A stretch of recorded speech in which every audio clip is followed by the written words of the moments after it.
ప్రోత్సాహం నీకన్నా ఫీల్ అవుతావు, అవును, కానీ అది నీతో పాటు ఎంతో వందల మంది క్రీడాకారులకి అది ప్రోత్సాహం.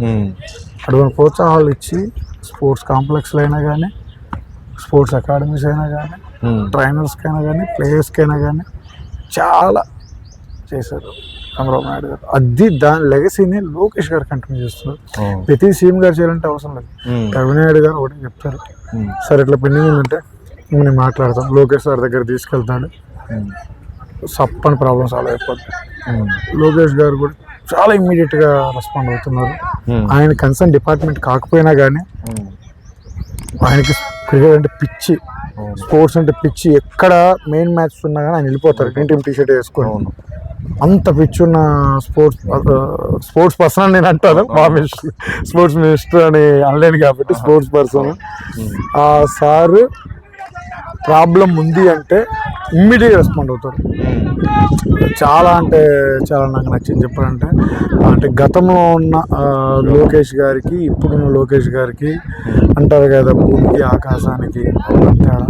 చాలా అంటే చాలా ఇమ్మీడియట్గా రెస్పాండ్ అవ్వడం, ప్రాబ్లమ్ సాల్వ్ అవ్వడం, ప్లేస్ కూడా చాలా ఇన్సిడెంట్స్ క్లియర్ అయిపోయింది.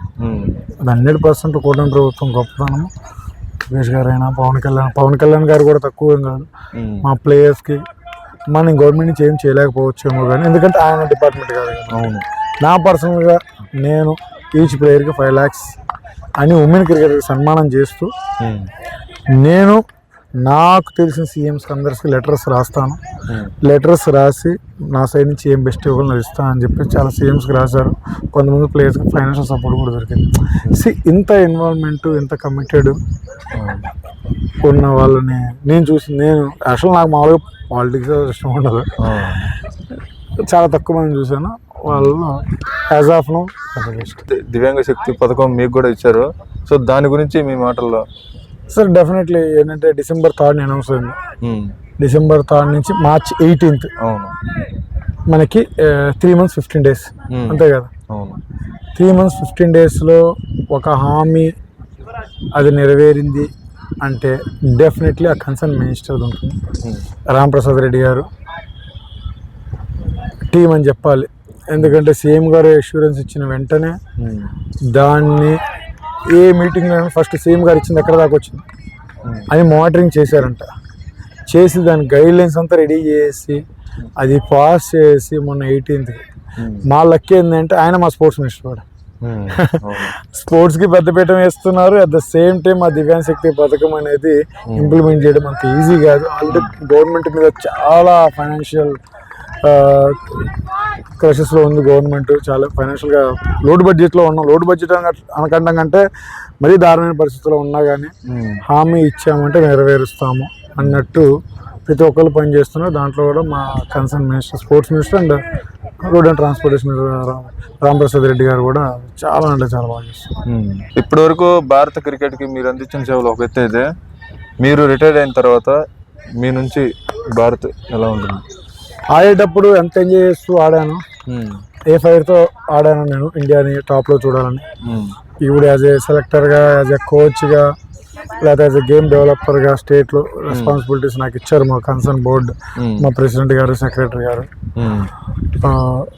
అది నేను ఫుల్ఫిల్ చేస్తున్నాను అనుకుంటున్నాను. ఎందుకంటే ఎవ్రీ మంత్ ఒక టోర్నమెంట్ పెట్టాలి అని, అట్లీస్ట్ ఎవ్రీ మంత్ కానీ ఎవ్రీ 2 months ఒక టోర్నమెంట్ పెట్టాలి అనుకున్నాము. ఇండియా మొత్తంలో ఆంధ్రప్రదేశ్ చేసిన అన్ని ఈవెంట్స్ ఈ ఇయర్లో ఎవరు చేయలేదు. అంటే from last April to this March ఎవ్వరు చేయలేదు. అట్ ద సేమ్ టైం కొత్త ప్లేయర్స్ కూడా చాలా హ్యాపీ ఫీల్ అవుతున్నారు. మాకు వాళ్ళు ఆల్మోస్ట్ మా సీనియర్ అంటే వాళ్ళ సీనియర్స్ అయినా కానీ వీళ్ళైనా కానీ ఇన్ని టోర్నమెంట్లు 1 yearలో చూడలేదు వాళ్ళు ఎప్పుడు. ఒకసారి బ్యాక్ టు బ్యాక్ వస్తున్నాయి. ఈవెన్ దో లూజ్ అయినా కానీ మమ్మల్ని నమ్ముతున్నారు, మేము ప్రూవ్ చేసుకోవాలి, వాళ్ళకి కసి పెరుగుతుంది. అట్లా ప్లేయర్స్కి భరోసా వచ్చిందంటే ఆటోమేటిక్గా వాళ్ళు ఉన్న మైండ్ సెట్ చేంజ్ అయిపోతుంది. సింపుల్, ఇప్పుడు ప్లేయర్స్ సక్సెస్ ఫెయిల్యూర్ ఎక్కడ అవుతుందంటే, నువ్వు నీ గేమ్తో స్టేట్ టీంకి వస్తావు, ఇండియన్ టీంకి వస్తావు, దాని తర్వాత అక్కడికి వెళ్ళిన తర్వాత ఆ టీంలో ఉండాలి, అవుట్ అయిపోతే ఏమంటారు, అదే పోతే ఏమంటారని రకరకాల ఆలోచనలు ఉంటాయి. ప్లేయర్కి తెలియని విషయం ఏంటంటే, ఏ లెవెల్ ఆఫ్ గేమ్కి వెళ్ళినా నువ్వు అక్కడ చేయాల్సింది ఆ స్పోర్ట్సే ఆడాలి. నీకు కొత్తగా రన్నింగ్ చేసే ప్లేస్లో ల్యాప్టాప్ ఇచ్చి సాఫ్ట్వేర్ డిజైన్ చేయంటారు కదా, ఉరకడమే కదా. కూల్గా మైండ్ పెట్టుకొని ఇదే నా చివరి ప్రయత్నం అన్నట్టు కనుక ప్రయత్నిస్తే డెఫినెట్లీ కొన్ని ఫెయిల్యూర్స్ తర్వాత సక్సెస్ అవుతాం. అట్లా నా ప్లేయర్స్ ఇప్పుడు అది చూస్తున్నాను నేను, అది స్లోగా they are changing the mindset. ఇదే బ్యాక్ టు బ్యాక్ టోర్నమెంట్స్ జరిగితే ఇదే. నమస్తే, thank you so much, keep support.